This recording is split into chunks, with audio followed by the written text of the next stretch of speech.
Welcome to the LOGSTAT, the Army's premier podcast on all things sustainment, where we analyze new developments, discuss current trends, and forge the path ahead for the next generation of sustainment soldiers.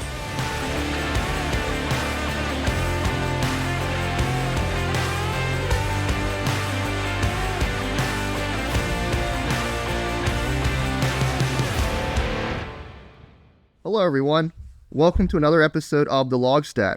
I'm your host, Captain Garett Pyle. I'm very excited for today's episode as we're going to dive into the future of the Army Sustainment University.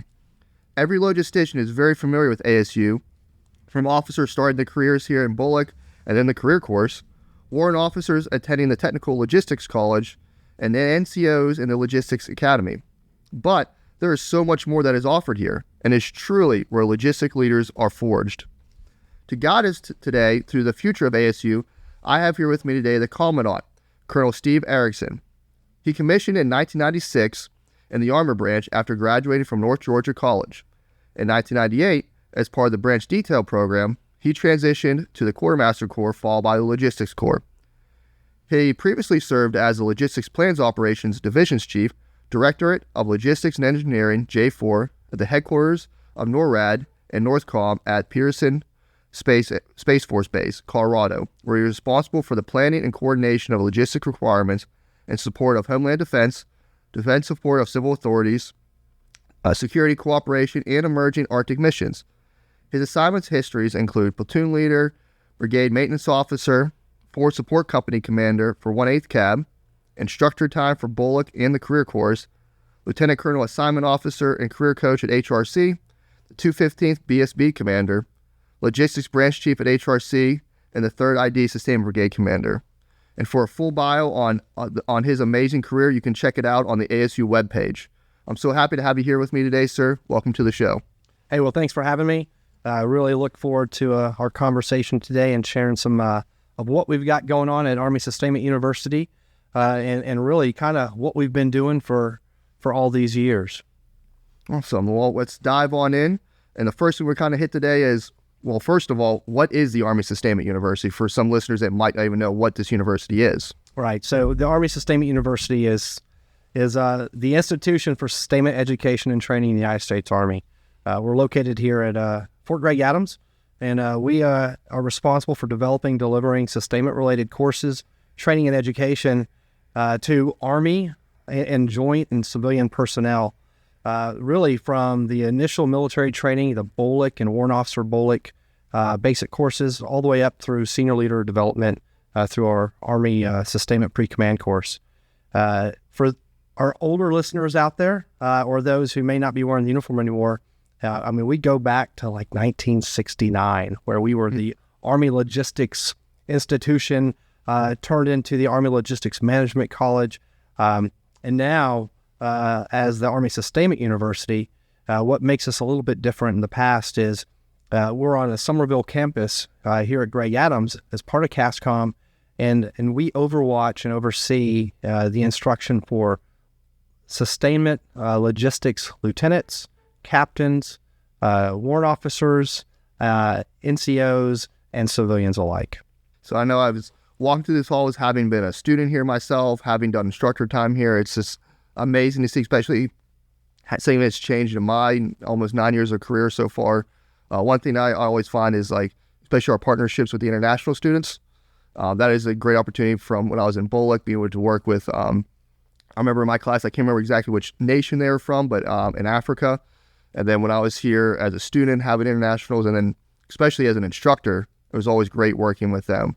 Can you elaborate some more on our partnerships with the international students? Yeah, sure. So we've got an international student office. And what's interesting, the way we run it here is every international student comes through our office, whether they are part of the captain's course, the Bullock Basic Officer Leaders course, or if they are an NCO warrant officer and they're going directly all the way down to one of the other functional branches, quartermaster, TC, or ordnance.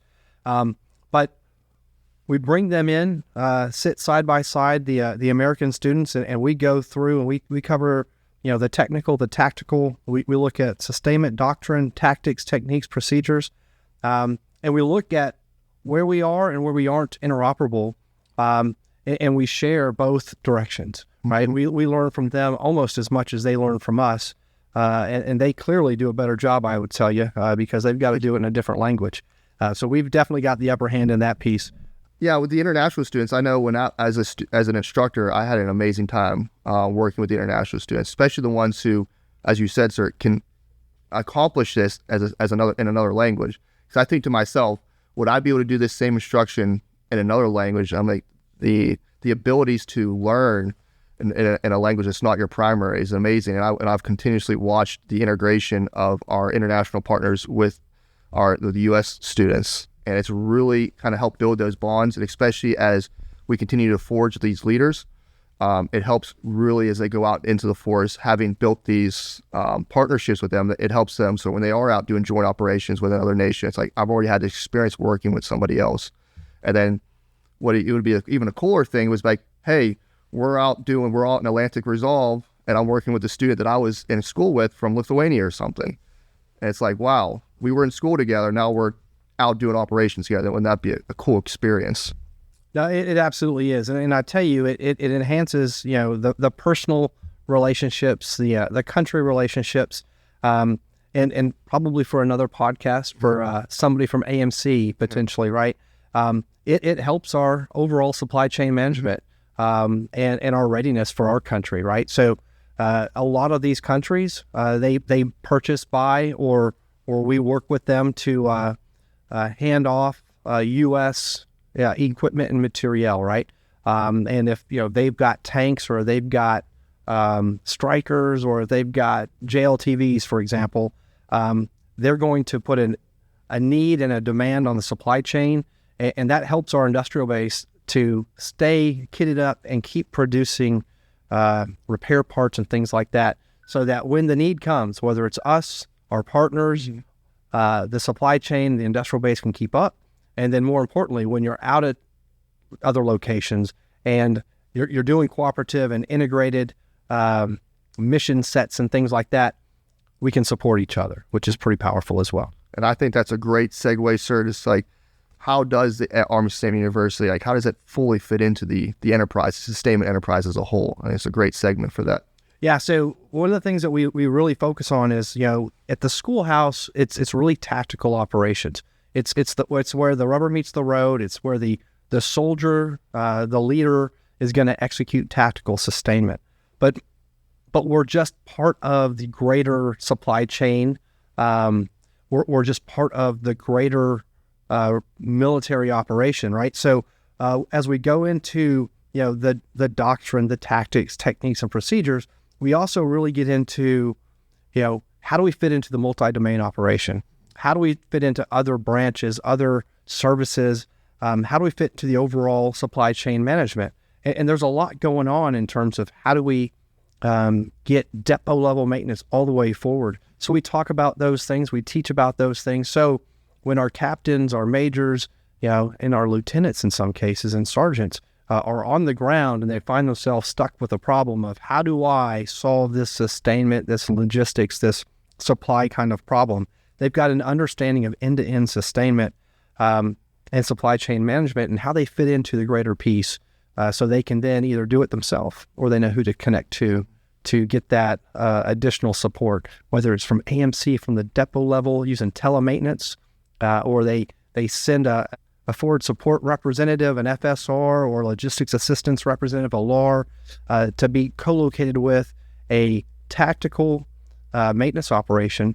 They can do depot level for maintenance, for example, on the battlefield today.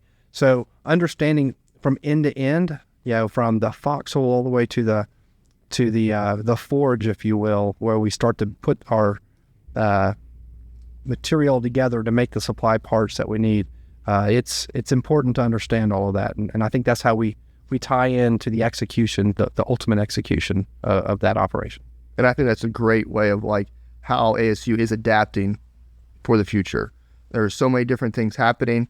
One thing that we're going to talk about in one of our next episodes is the changes to lieutenants with Bullock.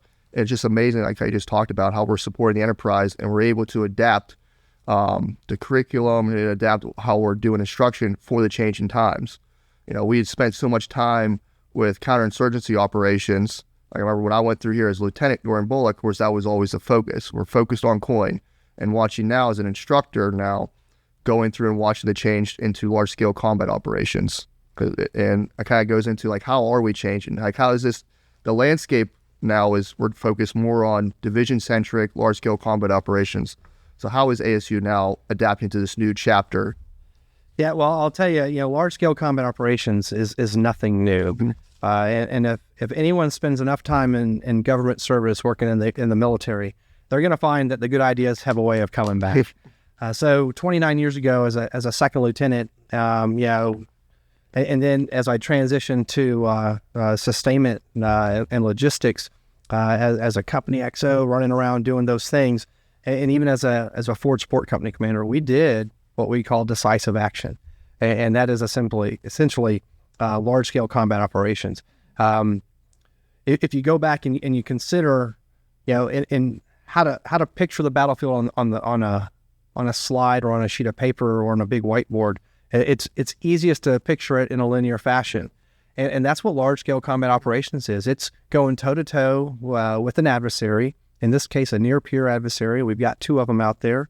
And it starts with understanding what are their techniques and procedures and what are ours.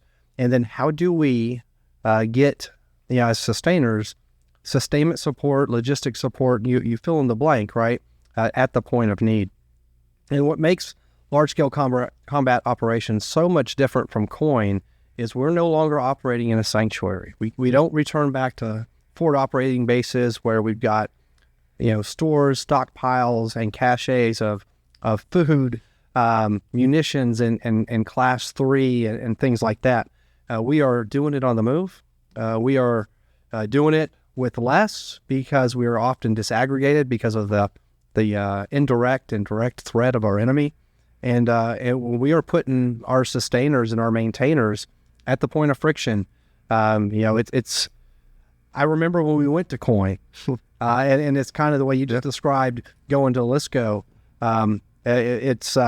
It's nothing new, but it's a mindset change, and we really got to take into account all the sustainment principles and all the functions because in this one, large scale combat operations, I think General Milley, when he was the chief of staff, actually said, when things get really bad on the first day, we're not losing 9 service members in a firefight. We're losing a battalion potentially in a indirect attack from our enemy. So that's what makes that so huge and why it's so important. And really to answer the question that you asked, how are we incorporating this?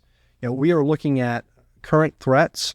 We're looking at the linear battlefield, but we're also looking at our opportunities and where things are hard. So we're looking at the Indo-Pacific right now. Mm-hmm. And I mean, good ideas that come back, right? So back in 1940 something in World War II, we were island hopping. And what made that so hard is we didn't have bases, and we're getting there. Well, today we have some bases, but the distance is the same. It is unchanged. The Allies didn't move. The Allies, exactly. The island, well, maybe some of them moved, but they probably didn't move much, right? And what's interesting on that, and we've got our team looking at, how do we execute large-scale combat operations in the Indo-Pacific? At the tactical level, it's going to look about the same to the platoon who's on the island doing things. But the sustainment considerations and implications are tactical sustainment and tactical operations are going to be so linked to operational strategic mobility that if you don't understand the end-to-end operation, the supply chain, concepts and how things are connected, we are going to have a tough time doing it. So we've got our first captain's career course that I forget the number off the top of my head, but they have just kicked off a couple weeks ago, and they're going from start to finish, looking at decisive actions, large-scale combat operations, specifically to the Indo-Pacific. And when they do their capstone project, we're going to see how well they do on that, because it's a tough one to beat. The one in the European theater was tough. This one's going to be even more difficult. So I know the team did an amazing job putting that together.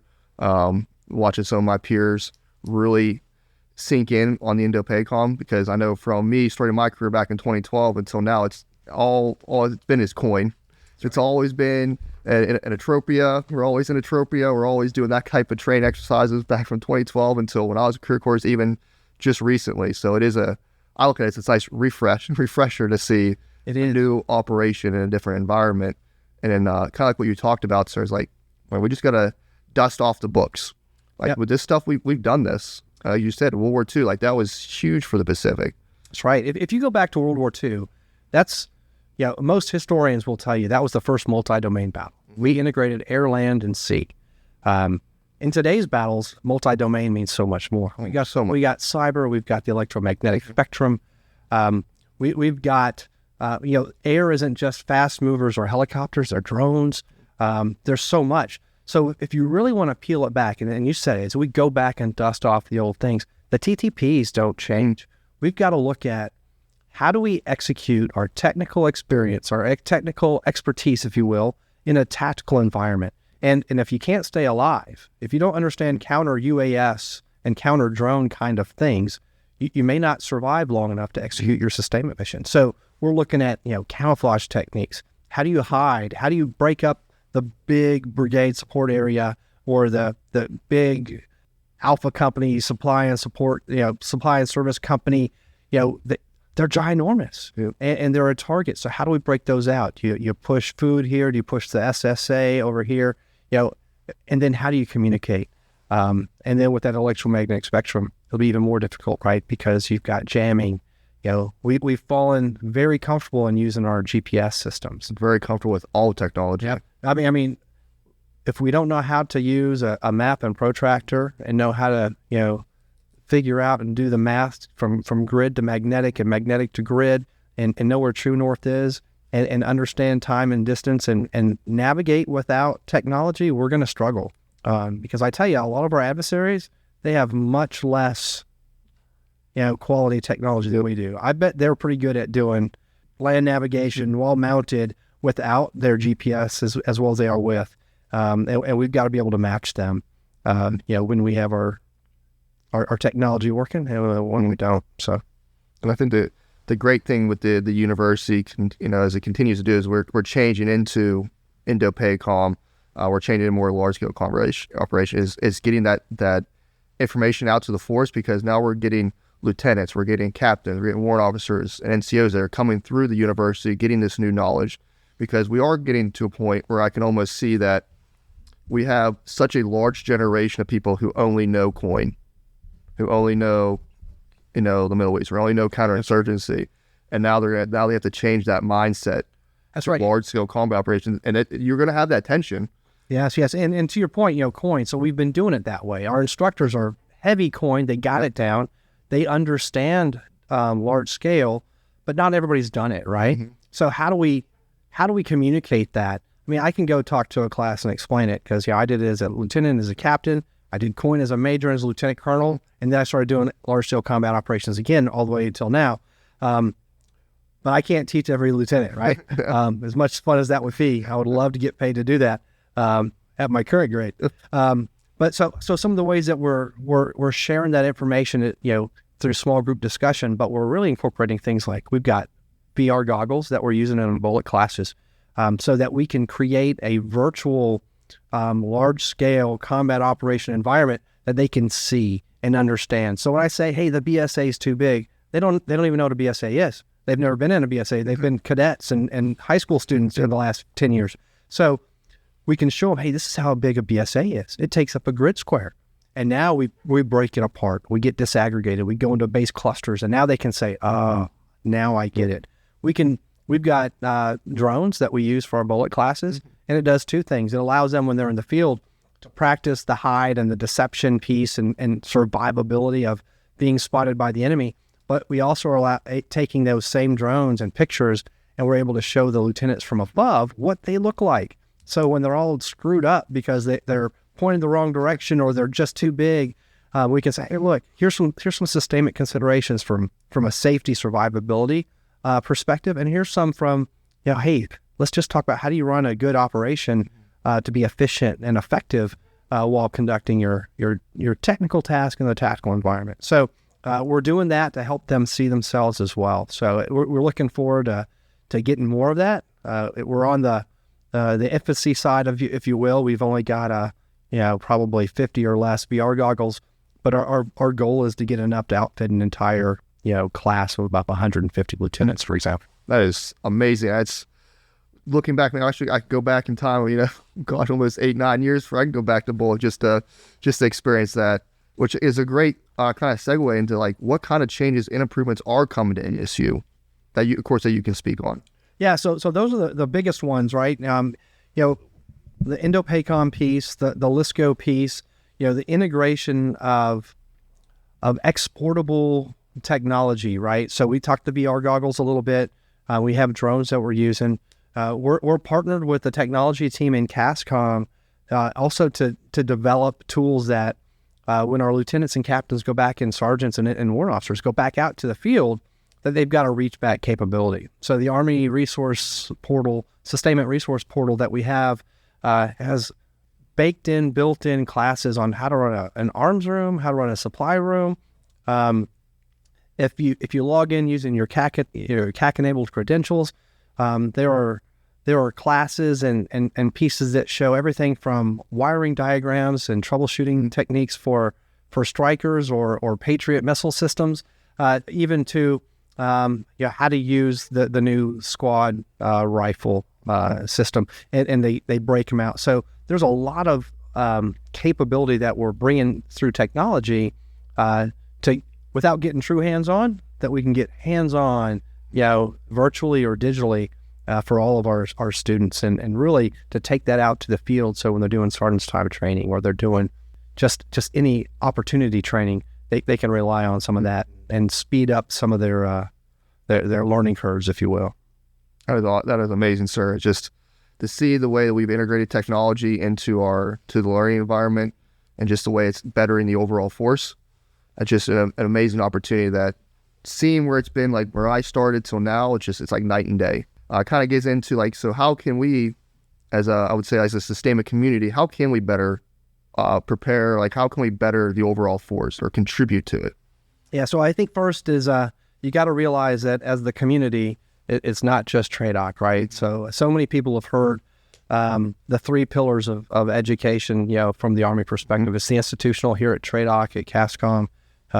We do some great training and we send people out, but we've got a small period of time. So the next piece is you got to get out there and you got to do the job. You got to do some OJT, on the job training and experience, and put into practice these kinds of things. But then there's also the self-development and continuous training that has to take place. The community out in the field has a responsibility to train soldiers and train individual and collective tasks and things like that. And that ranges from sergeant's time training to we're doing a collective training density in preparation for the National Training Center, or a deployment to Poland, or a deployment to fill in the blank. So we got to understand that first. In all my years that I've been doing this, the one thing that I've always seen is our sustainers are great at what they do. And, our mechanics are great doing mechanic stuff. But too often do our leaders keep them in the maintenance bays and in the motor pools turning wrenches, which is hugely important. But they don't do it in a tactical environment. So what we've got to do more is integrate our technical experience and expertise in a tactical environment. So every opportunity to transload fuel or issue fuel or class 1 or water or to do services, take it to the field. Meet your customer out at a grid point. Don't use your GPS to get there, and do transload operations, maybe in limited visibility under night vision devices, right? We need to be better at integrating the technical into the tactical. So I'd start with that. The other thing, a couple other things I just say is, understand the principles of logistics, understand the tenets of Army operations. While they are different, they overlay really good, right? So, what sustainers have to do is they've got to be proactive and anticipate the needs of their customers. We're going to get better and faster with that with large language models, with AI and big data. But those being proactive and anticipatory, those have been, tenets or principles for the last 29 years. So it shouldn't be a surprise that, a tank or a striker battalion is going to need fuel. We should know when they're going to need fuel. We don't need big data to do that. So we can start leaning forward and doing some of that and stay ahead of operational requirements. And to that, I would tell you, if you're a sustainer and you're an XO or you're an S4 or you're a support operations officer, or if you're a commander, when the maneuver support or your supported customer, the maneuver force, right, is doing planning and you're not invited, you should take personal offense to that.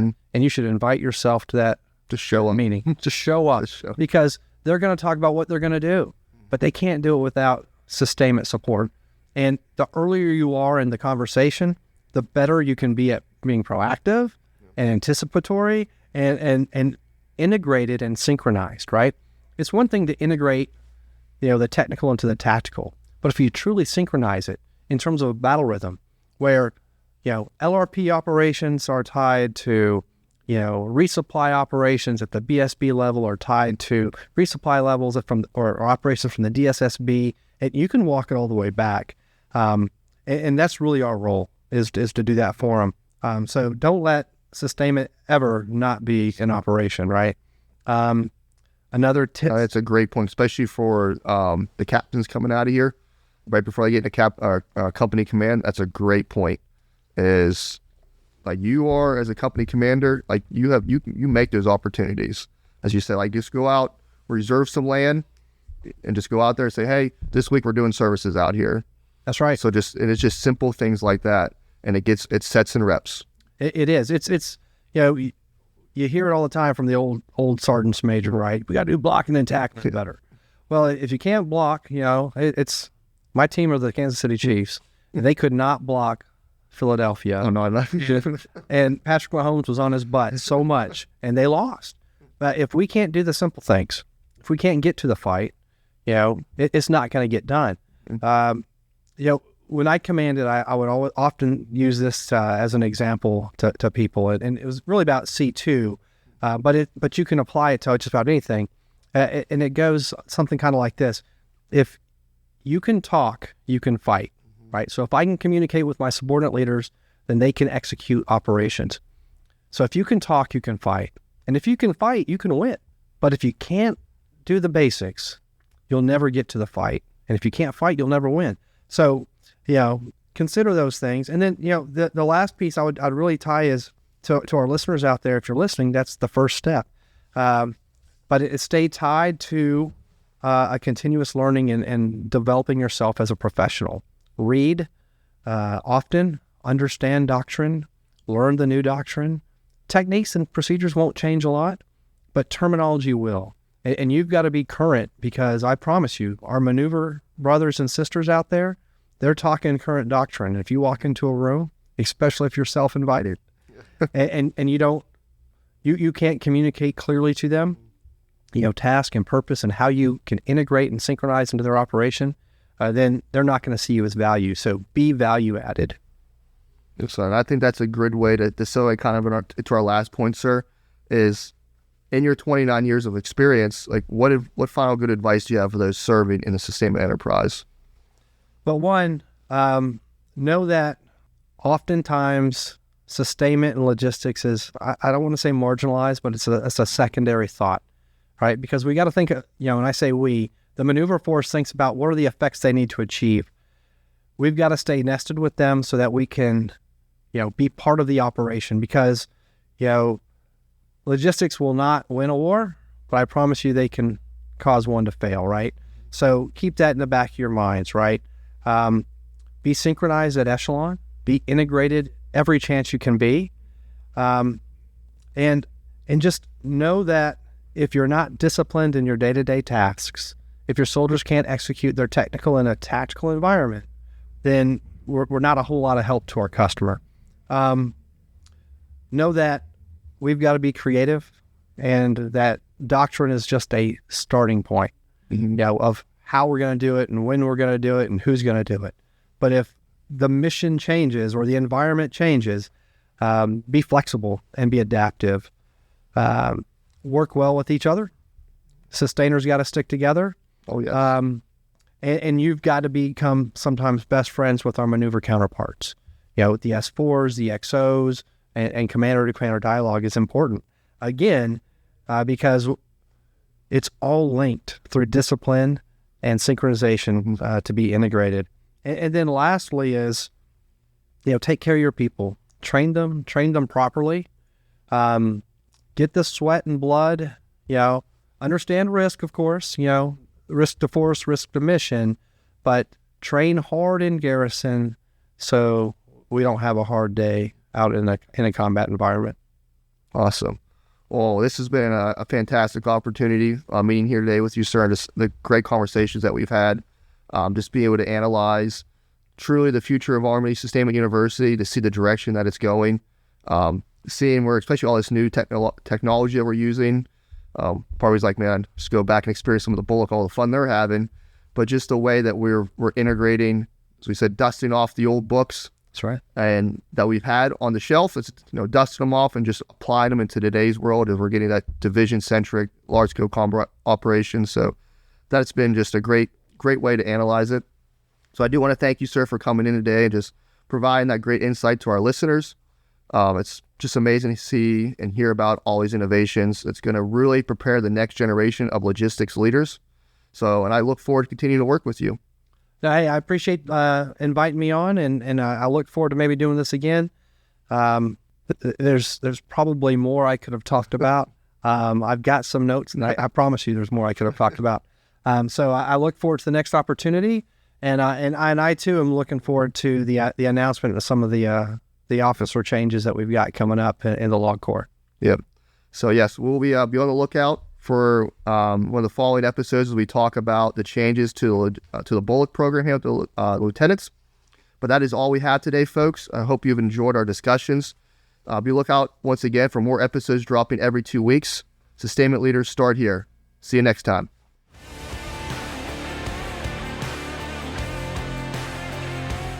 Thank you for listening to another episode of the LOGSTAT.